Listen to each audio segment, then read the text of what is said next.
I am Adam Law. I'm a physician, a clinical endocrinologist in Ithaca, New York.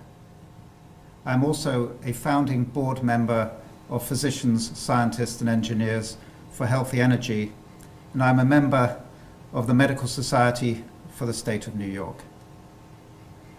I have no relevant financial disclosures to make. Today, I am giving a talk on unconventional shale gas extraction and endocrine disrupting chemicals.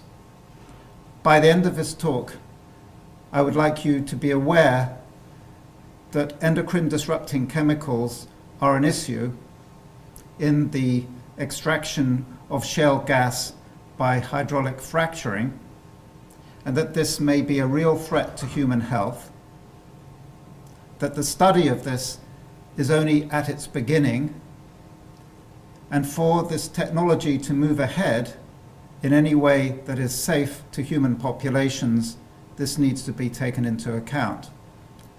In this talk, I want to introduce the notion of endocrine disrupting chemicals to physicians and healthcare providers who are often not familiar with this concept. I also want to very clearly separate it from conventional ideas of toxicology and pharmacology with which you may be well familiar. At the end, I want you to take away with you the notion that this technology is going to have a major impact on populations owing to its intense footprint on the environment and on nearby populations. So, when we talk about unconventional shale gas extraction, we're talking about a new technology. And when we talk about endocrine disrupting chemicals, we're talking about a new subject area in biology. So what we're really doing is talking about a new technology meeting a new biology. Endocrine disrupting chemicals were coined as a phrase in 1992. In its current incarnation, high-volume hydraulic fracturing, or fracking, is a technology that has only really been around since 2007 and currently is being actively practiced in several states, including nearby Pennsylvania and also in Canada. And what really defines this novel aspect of hydraulic fracturing, because the technology for vertical fracturing has been around for longer, is a combination of 4 technologies. This includes high volumes of water which are used in the hydraulic fracturing process, often in the range of 5, even 10 million gallons for each well stimulation. The use of chemical additives, silica and other additives to create the slick water which is used in this hydraulic process. The use of long horizontal well legs and also multi-well pads. So the correct term for which we could refer, but for its length, is high volume slick water horizontal hydraulic fracturing with multiple long horizontal well legs. It can be called fracking with an apostrophe without the K, which is what the industry refers to it as and prefers to call it. But that is just the stimulation part, where they put the water into the shale a mile below and cause the cracks to form in the shale formations. Fracking is the more common parlance, which is used by a lot of individuals, and really refers to the whole process, the whole life cycle of hydraulic fracturing. It's often referred to as HVHF, or high volume hydraulic fracturing. In this lecture, I will probably refer to fracking and hydrofracking as shorthand. One thing I want to emphasize, which Dr. Ingrafia has on many occasions tried to emphasize, is that this is very much unlike the technology of conventional gas extraction. And it's different because of its spatial intensity. What we're looking at here is a map of the local region I am in, superimposed upon which are multi-well pads which are oriented in a direction which is optimal for hydraulic fracturing. At the moment in Pennsylvania, there are about 5,000 wells that have been created, half of which have actually been stimulated or hydraulically fractured. There's going to be a build-up phase to up to 200,000 such wells in Pennsylvania to give you an idea of its spatial intensity. And many of these are contiguous with populations, and hence the use of high volumes of water, the production of air pollution, shows that this is going to be a potential hazard for human health. So, what are endocrine disrupting chemicals? In September of this year, in the journal Endocrinology, the Endocrine Society has come up with a new definition that really simplifies the understanding of this. An endocrine disrupting chemical is an exogenous chemical or mixture of chemicals that interferes with any aspect of hormone action.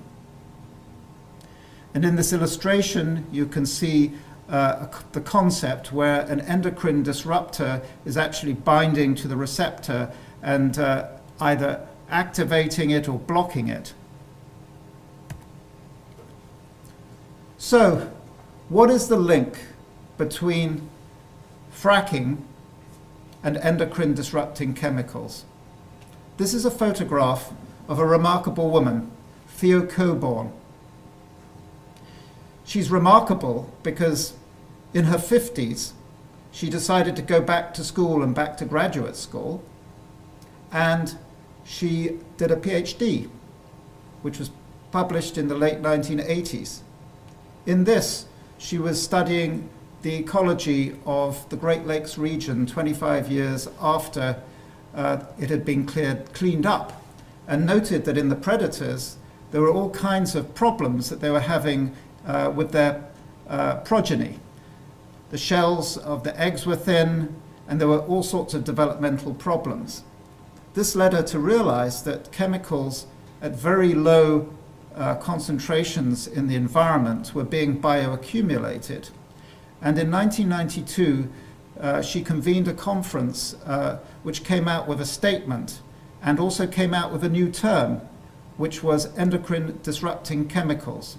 She brought together environmental scientists, biochemists, biologists, physiologists, and many others. And this has created a new field. However, she is now in her 80s. She was born in 1927, and she's living in Peonia in Colorado, in a county next to which has been very active in horizontal hydraulic fracturing. And as a result, she became very interested in the ways in which this new technology may affect the endocrine system. And she founded an organization called TEDx, or the Endocrine Disruption Exchange, which has a website, and has also conducted a number of studies trying to identify the chemicals that are used in slick water. Owing to the 2005 Energy Policy Act, a number of different protections were removed from hydraulic fracturing, which are used for every other industry. The Clean Water Act, the Safe Drinking Water Act, the Clean Air Act, the Circular Superfund Act were all removed in terms of protections from this particular technology. Hence, in order to try and identify the chemicals that are used in slick water put in there by industry, she has had to piece this together. She did this by looking at MSDSs. These are the medical safety data sheets that companies are obliged to provide, and also from the disclosure of chemicals that were made when there were blowouts and spills. So she started with, she and her co-workers started with 944 products, from which they identified 632 chemicals, and from that they found 353 CAS registry numbers defining these as unique chemical agents. Of these, she noted 37% were volatile. So she then made spreadsheets, and she and co-workers went on to online resources such as ToxNet and others, and looked to see what publications were out there about each of these different kinds of chemicals. In these 12 health categories, you can see that, in fact, 75% of these chemicals would affect the skin, the eyes, the respiratory system, the gastrointestinal system, and the liver. 52% affect the nervous system, and 37% have references in the literature to affecting the endocrine system.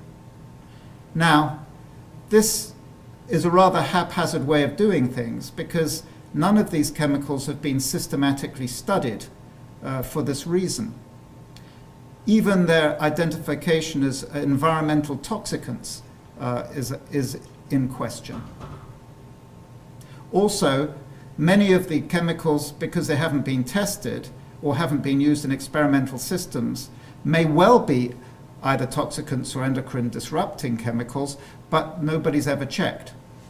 So this 37% in the endocrine system may be actually an overestimation in terms of endocrine disrupting chemicals. On the other hand, many may be missing from this list. Anyhow, this is the first peer-reviewed reference which is in the literature on this subject. And the industry have started to put up some of these chemicals up on a website called Frac Focus, but they're still reserving the right to keep a number of them proprietary, because they think that it will reduce their competitiveness if they should disclose them. This is a major mistake. They're also saying that they will disclose the nature of the chemicals to particular states when they're allowed to drill. The problem with this is that the people who really need to know this are the scientists and the doctors, and they still will not have a full, complete disclosure. So this is a figure from her paper, which looks at the same data graphically. And what you can see at the top is that she's defining these in terms of solubles and volatiles. And if you look at towards the right, you can see the endocrine disruptors, and you can see that some of them are soluble and some of them are volatile. In looking at the pathways of exposure in fracking, the inhaled route is very important. And in fact, Theo Coburn, when I spoke to her, thinks that this may be even more worrying than the water route or the food route as routes of exposure. So the endocrine system is something which is we usually think of as being involving particular glands which secrete hormones which then have effects elsewhere in the body. We are aware from our training at medical school or elsewhere that hormones are important in development, in growth. They're important in fight or flight reactions, in reproductive or mating behavior, and in a whole lot of other fashions. However, this really is one might describe as an organ-centric way of looking at the endocrine system. And as a result of thinking of it like this, we have overemphasized at least 3 endocrine systems. This is estrogens, androgens, and thyroid system, which are the ones which are screened for in endocrine disrupting chemicals by the EPA at the present time.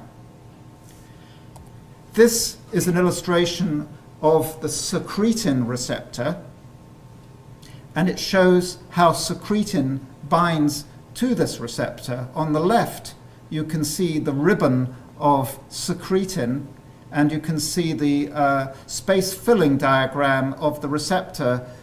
This is the best predicted model out of 100 different models of binding.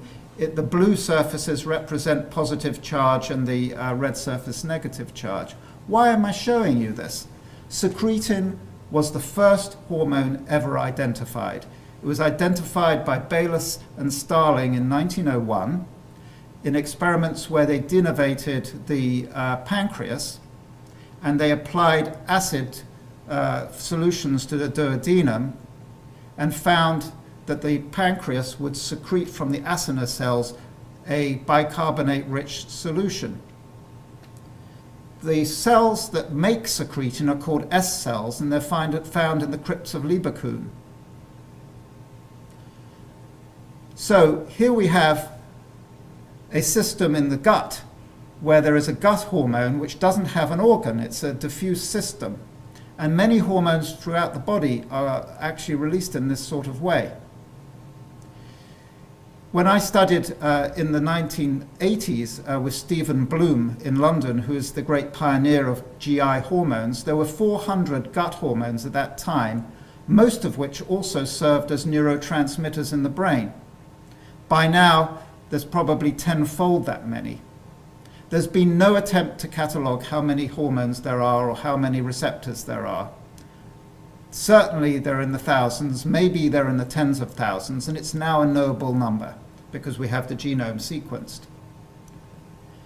And here's another follow-up on this story. Secretin has been found in the hypothalamus and is secreted also in the posterior pituitary, where it is an agonist that works very much like vasopressin, and that there is a form of diabetes insipidus caused by a defect in secretin secretion from the posterior pituitary. And the reason I'm mentioning this is to show you how profound these hormones are, and that in different parts of the bodies they have different actions. So that if you have endocrine disrupting chemicals, they can have effects in many, many different systems. So what are the principles of hormones and endocrine disrupting chemicals? Firstly, they're receptor mediated. Secondly, their affinity in biochemical experiments does not determine how potent they are. Thirdly, they act at very low concentrations. Fourthly, they have nonlinear dose-response curves. These are so-called non-monotonic dose-response curves. Fifthly, the potency is tissue and life stage dependent. In this illustration here, we look at the first principle. The action of hormones and their mimics, the endocrine disrupting chemicals, work at receptors. On the left, you can see a typical cell surface receptor, maybe the secretin receptor, which is a member of the 7 transmembrane set of cyclic AMP receptors. And on the right, you can see a different kind of receptor, which is a steroid receptor. There is a family of 49 genes which code for steroid receptors. At the moment, the 3 which are being focused on by the EPA are estrogen, androgen, and the thyroid. These receptors are pretty promiscuous for organic molecules, particularly aromatic organic molecules, and hence are susceptible to endocrine disrupting chemicals, and these have profound effects. So, endocrine disrupting chemicals act on the endocrine system. As you can see, like hormones, they bind to receptors, they act at low doses, and as I will show you later, they have non-monotonic dose-response curves. They show differential tissue specificity, and they alter tissue programming during development. Here are some endocrine disrupting chemicals, and I'm not going to go through every single one in a monotonous fashion, but what I want to point to you towards is under metals and organometallic compounds, and you'll see that there's arsenic and cadmium. I will be talking about those later, as both are found in flowback in hydraulic fracturing. What is the second principle? Affinity doesn't determine potency. We can, in the lab, determine the binding affinity of a hormone or an endocrine disrupting chemical for a particular receptor. However, in vivo, there are many reasons why this is not a good prediction. For example, hormone binding on the left panel can be competed out by different substances, or in the middle they can have different cofactors, or there can be different antagonists or agonists that affect their potency. Finally, the number of receptors which are found on the cell surface can make a difference. Nuclear receptors, that family of 49 different genes I told you about, are a very important category and are thought to be worrying in terms of endocrine disruption. What you can see in the top panel on the left is the transcriptional machinery with nucleosomes surrounding a DNA strand in chromatin. And you can see that there are co-repressors present as a nuclear receptor, NR, binds when the hormone binds to it, or the endocrine disrupting chemical binds to it. Hormones and endocrine disrupting chemicals can bring to it different coactivators or co-repressors, and hence the response can be very different depending upon what they recruit. The third principle: endocrine disrupting chemicals can be active at very low concentrations, as can hormones. In this particular chart, and though I won't again go through it in any great detail, you can see a number of different hormones, and you can see the tiny concentrations that are required for them to have action.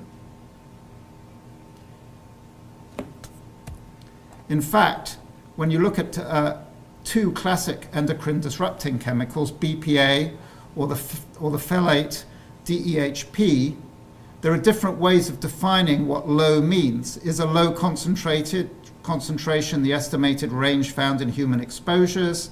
Is it by measuring the no observed adverse effect level? Is it the dose below the lowest observed adverse effect level?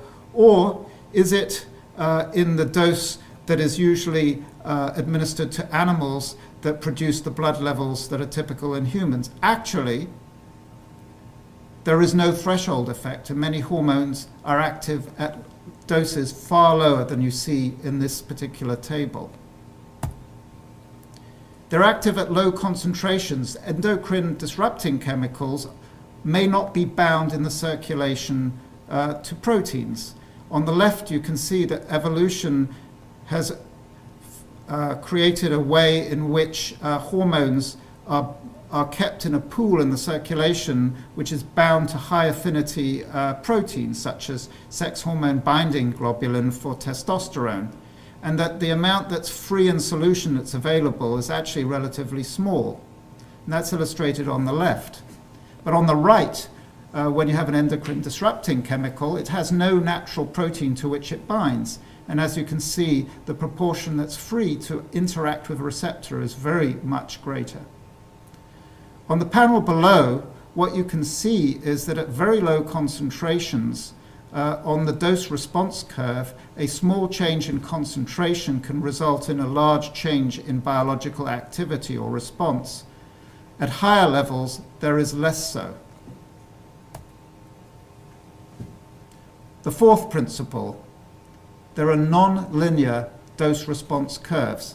Here are from different publications are a variety of dose-response curves. And as you can see, they all have different shapes. In traditional toxicology, the dose makes the poison. You have a linear dose-response curve, and that's illustrated in this on the left, top left, where there's a linear dose-response curve. Having said that, there are many different types of dose-response curves for endocrine-disrupting chemicals and hormones. Endocrinologists have been familiar with this for a very long time.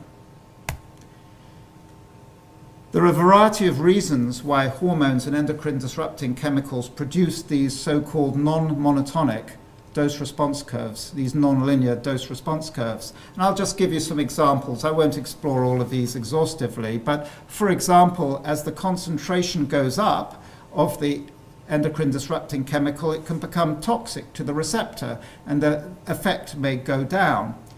There can be a heterogeneous number of cells, some of which have a receptor that creates the action, and others which show that it does not give the particular activity or response. And as a result, when you summate them, you have a non-linear response.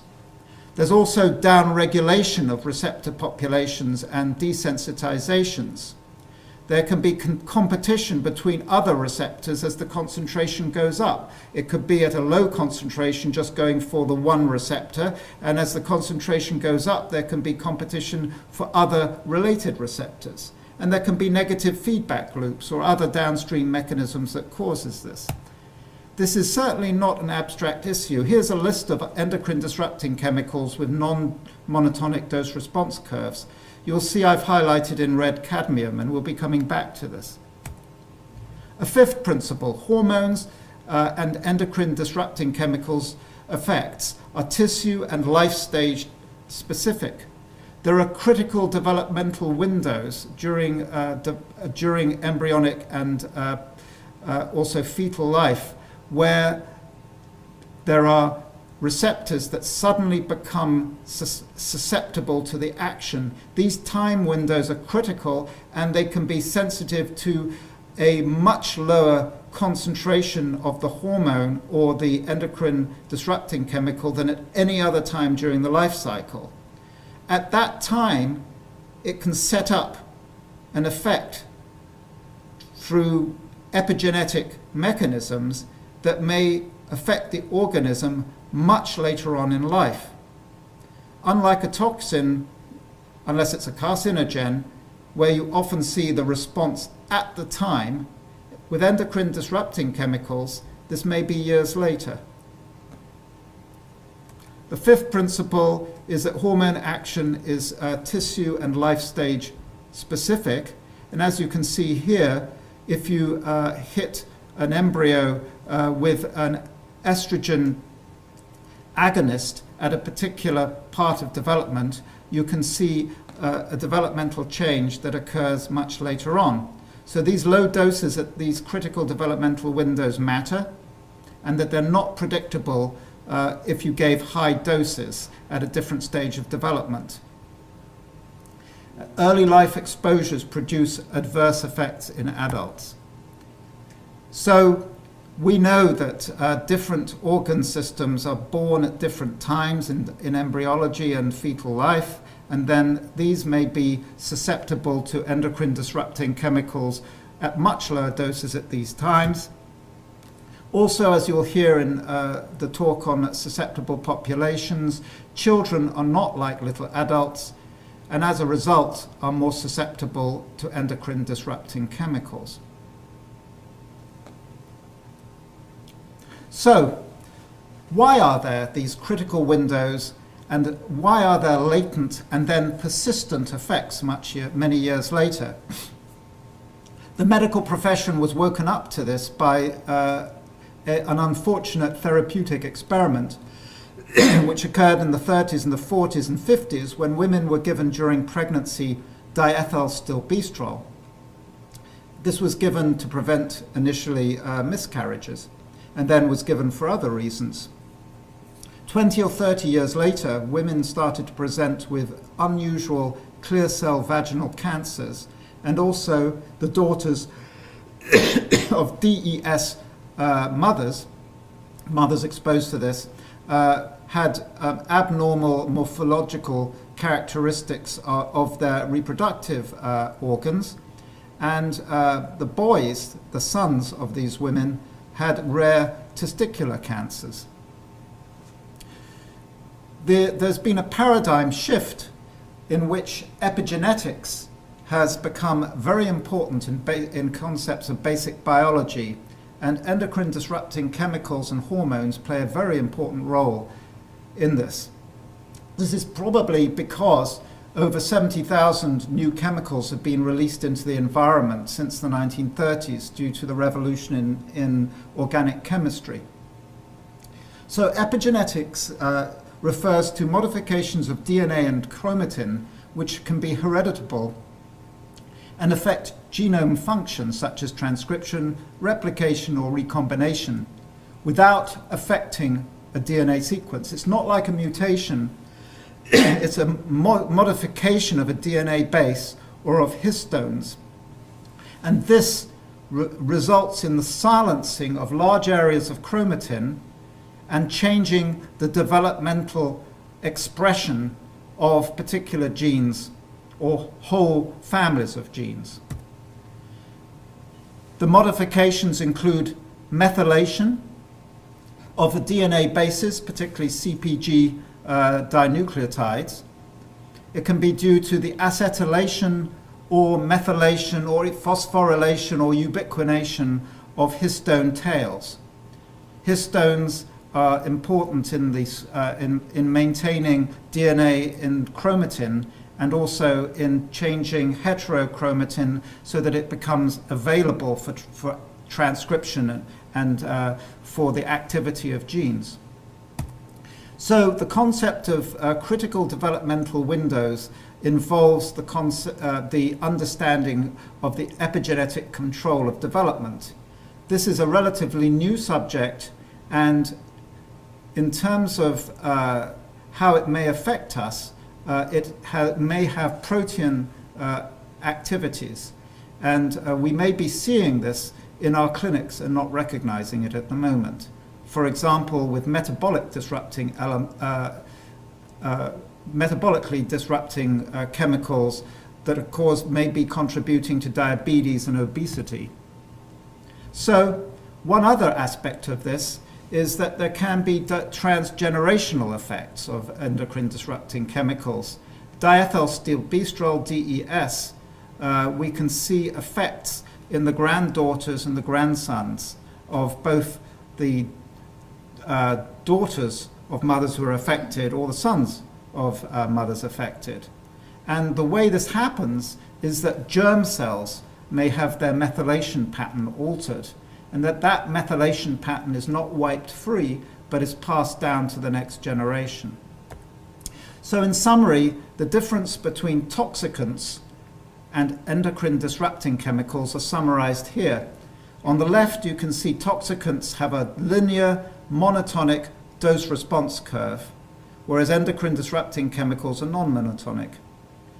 The dose makes the poison. The higher the dose, the more the adverse effect.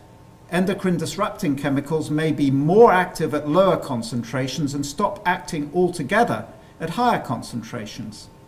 With toxicants, high doses predict the low dose effects. In endocrine disrupting chemicals, that is not true at all. With toxicants, it may have the same effect throughout the lifespan. If you treat an embryo or an old person, the toxin will have the same effect. Whereas with epigenetics and critical windows, which I've talked about already during development, endocrine disrupting chemicals are far more potent at different times of a lifetime. Often toxicants have threshold effects. Below a certain dose, you know it's not going to work. Above a certain dose, it's toxic. There is no threshold effect with many endocrine disrupting chemicals. So with toxicants, from your own training, think pharmacology, and with endocrine disrupting chemicals, think endocrinology. So I want to bring this back to fracking, and I'm going to do this by illustrating endocrine disrupting chemicals with known chemicals that are described in both slick water in the tables produced by Theo Coburn, and also in the data from flowback and produced waters. I should say that the data set is poor in both instances, again largely because industry has not been candid, and this is a major concern and a major theme as we go ahead in this discussion. So I'm going to start with arsenic. Arsenic is an allotropic heavy metalloid with an atomic number of 33. It has multiple oxidation states, and it also is active as an organoarsenic compound. We know in toxicology that it's a carcinogen, and it's been used in the past as a pesticide, as a poison, as a toxicant. It is also an endocrine disrupting chemical and a metabolic disrupting chemical, and it's that latter area I'm going to discuss. In the past, it's had medical uses, believe it or not, as an antibacterial and as an antiprotozoal. The WHO says that its limit is the highest acceptable limit is 1 part per billion. The EPA has 10, and it's got a half-life in the body of between 10 or 20 hours. I'm not going to go into the metabolism by the body of inorganic arsenic, but what I want to show you is that when it's taken into the body, it is rapidly converted into organic arsenic molecules, and that there is an interchange between a pentavalent and a trivalent form. It can be excreted in an organic form by humans. And you can see here in this illustration of different organic and non-organic forms of arsenic, that on the left there are some of the some of the 5-valent forms of arsenic. On the right there's some of the trivalent forms. And what you can see in terms of classical toxicology is that the different forms of arsenic have different LD50s. If you look on the right, you can see that the methyl form, which the body bioconverts the inorganic arsenic to, is amongst the most potent.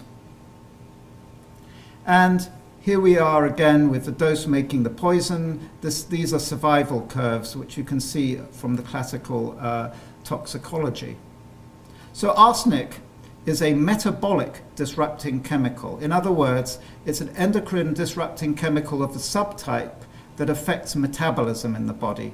Metabolism will include many different aspects of the physiology and biochemistry of organisms.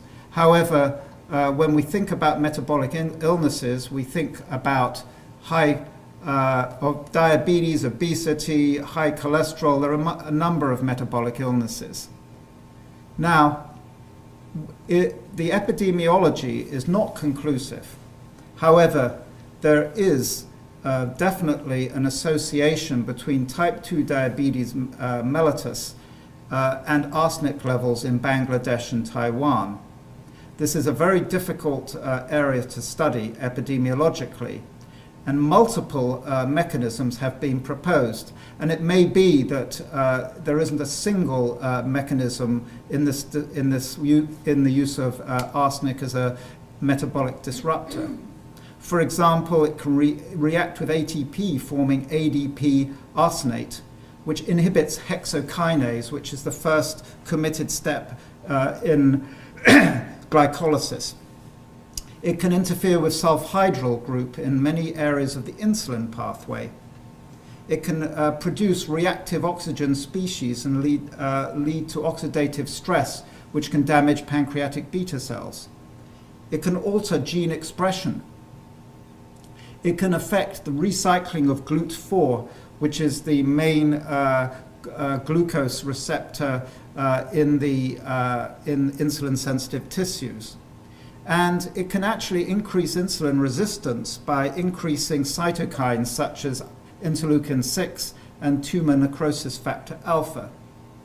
It can reduce other proteins that will increase insulin sensitivity, like PPAR gamma, which is the receptor for the thiazolidine diones, drugs like pioglitazone and other glitazones. Humic acid is also found in flowback. It's made from a decomposition product of organic matter and was initially thought to be inert biologically. It is a minor component in flowback, but it is an endocrine disrupting chemical in xenopus, and it's also been seen in cell biology. It's an estrogen agonist, an anti-androgen, an anti-thyroid agent, and it also can cause pancreatic beta cell damage. I'm going to give you one particular example about the interaction of two metabolic agents which are disruptors. In Taiwan, there's an area in the southeast where there's endemic black foot disease and type 2 diabetes mellitus. What is found in association with this is coronary artery disease, hypertension, goiter, high cancer rates. There are high concentrations of humic acid and arsenic in the artesian wells of this area. There appears to be a relationship between the arsenic in the wells and the occurrence of diabetes. One thought is, in this paper, that humic acid and arsenic complexes may be an etiological role in causing diabetes. This group worked both in cell culture, looking at pancreatic beta cell in culture from the hamster islet cell line, HIT T15 cells. What they found is that arsenic and humic acid can individually damage cells, but they do so in much lower concentrations when placed in there together. There are markers in the cells of reactive oxygen species, apoptotic pathways, inflammation, decreased cellular ATP levels, and decreased insulin secretion.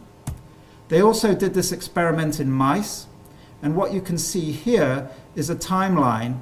They exposed these mice to these concentrations of arsenic and also humic acid, and drew blood at 3, 5, 7, and 12 weeks. Interestingly, at 3 weeks, the insulin level, the ratio of insulin measured in the experimental animals compared with controls, increased, rather like the hyperinsulinemia you see in patients who are developing pre-diabetes. You can see that the levels are highest in the group which is a combination of humic acid and arsenic. And then at 5 weeks, 7 weeks, and 12 weeks, there's a decrease in insulin secretion. They sacrificed 6 animals from each group at 5 weeks. And as you can see, in the top left panel is the control group, and these are pancreatic islet cells. On the top right panel is humic acid on its own. The arrow shows some inflammation. Down on the bottom left, you can see inflammation when it's arsenic alone, but there is certainly a great deal of inflammatory patterns and infiltrates in the humic acid and arsenic group. So what I'm trying to show here is that we don't know the effect of complex mixtures that come out of the ground or are put into the ground in hydraulic fracturing. There can be certainly interactions that may lead to much more serious endocrine disruption and metabolic disruption than just knowing the toxicology or the endocrine disrupting chemicals effects in isolation. Cadmium is a heavy transitional divalent metal ion with an atomic number of 48. It's found in slick water and produced in flowback water. It was described as the toxicant of the 20th century. New words in public health were actually coined because of cadmium. The phrase critical organ and critical levels were coined for the toxicology of this substance. It was responsible in part for an outbreak of a disease called itai in Japan. This, translated into English, is ouch, ouch, and is due to an interference with vitamin D metabolism, amongst other things. It's a testicular toxicant.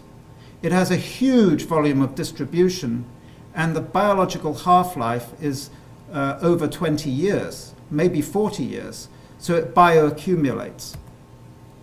So cadmium is an endocrine disrupting chemical at the estrogen receptor. In cell culture, in breast cancer cells, in the absence of estrogen, it increases proliferation, increases transcription of estrogen receptor alpha targets.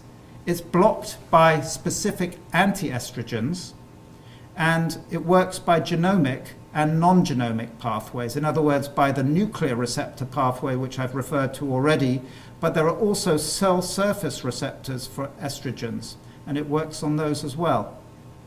If you take whole animals and oophorectomize them, remove their ovaries, if you add back cadmium, it induces endometrial hyperplasia, mammary gland development, and this is blocked again by an anti-estrogen. This is a Scatchard plot, and I'm showing this to you not to give you nightmares about your biochemistry from years ago, but just to show you that the binding of cadmium to the estrogen receptor is highly specific, with a dissociation constant of 5 times 10 to the minus 10 molar. So it also works as an androgen agonist at the androgen receptor. And in these prostate cancer cells, in the absence of androgen, it increases proliferation, transcription of known androgen receptor target genes. It's inhibited by Casodex and hydroxyflutamide, both drugs which many providers are familiar with. And also, it is highly specific with a Scatchard-derived dissociation constant of 1.2 times 10 to the minus 10 molar. In whole organisms, in castrated rats, adding cadmium in low doses is trophic for the prostate and seminal vesicles, both targets for androgens. And this effect is blocked by cyproterone acetate, an anti-androgen which is often used in clinical practice in Europe, but not in America. So I want to show you some of the actual experimental evidence here. This is from these experimental rats that have been sacrificed. Top left, you can see the control prostate, and you can see that it's pretty bland without the formation of many papillae. The top right is after giving them testosterone back, and you can see the formation there of multiple papillae. In the presence on the bottom left of cadmium, you can see those projections which are showing that there is androgen activity, but if you add in the cyproterone acetate in the bottom right, these are much fewer, and that can be quantified. So why is it that this metal ion can affect both estrogen receptors and androgen receptors? What you can see in this illustration is that these two steroid receptors from the nuclear receptor family are homologous, and they have similar ligand binding domains. In part B on the bottom, you can see that both estrogen and cadmium act at the same active site and cause the same conformational change in these receptors in homologous areas. So it appears that cadmium is able to act on these reproductive hormone receptors in a common sort of fashion at high affinity. So what about the epidemiology? The epidemiology is well behind the biochemistry and the cell biology. And this is because it's difficult to measure how much cadmium people are actually exposed to. In the left part of this table, you can see the estrogen receptor. There was a large cohort, which was the postmenopausal Swedish mammography cohort. They followed these for 16 years and found 378 cases of endometrial cancer. What they did was estimations of their dietary cadmium at 0 and 10 years, which is a very indirect way of checking people's exposures. And what they showed was that there was a relative risk of 1.39, which was significant for those who had the highest 1/3 of cadmium in their diet compared to the lower 1/3. On the right panel, you can see it acting as an androgen receptor agonist. And this has been looked at in many epidemiological studies, and the answer is that this is inconclusive. But in descriptive studies, 3 out of 4 studies show a positive association between cadmium and androgen and prostate cancer. Case control, only 5 out of 10 studies. In cohort studies, 3 out of 11. And in studies of workers in nickel-cadmium battery cohorts, there's a standardized ratio of 126%. In other words, there's a higher risk if you are working in that industry compared to controls, but it's not statistically significant. I think that the reason that we're not seeing a stronger relationship there is that we're using surrogate measures for cadmium exposure. We need to measure it directly. And when it's measured directly, I think we'll get cleaner epidemiology. Thiourea is an anti-corrosion agent that's used in slick water. It was first identified in 1941 as being an anti-thyroid drug as it caused the goiter. It also has an astonishingly bitter taste and was used in the physiology experiments of taste physiology in rodents, which caused them to grow goiters. It's, from this, PTU, methimazole, and carbimazole are derived, and these are anti-thyroid medications and are used by physicians all over the world. They work by inhibiting thyroid peroxidase, and they've been used in clinical practice for 70 years. It is a potential endocrine disrupting chemical, and it can expose people by the dermal route, the inhalation route, or by the ingestion route. So, as an endocrine disrupting chemical, women who are pregnant are a vulnerable population because it may cause mild hypothyroidism in the pregnant mother, which is associated in the progeny with later neurocognitive deficits. During pregnancy, thyroid hormone requirement is increased by about 30%. If there's thiourea in the water or in the air, that may hit critical developmental windows. It also may cause thyroid nodules. Thiourea is a goitrogen. It forms goiters or enlarged thyroid glands, and it may even be associated with thyroid cancer. Here's a very interesting genetic phenomenon which shows something which is an important point, which is some people may be exquisitely sensitive to an endocrine disrupting chemical, and other people may be very resistant due to their own basic genetics. In Papua New Guinea and in Italy, there are people who cannot taste bitter.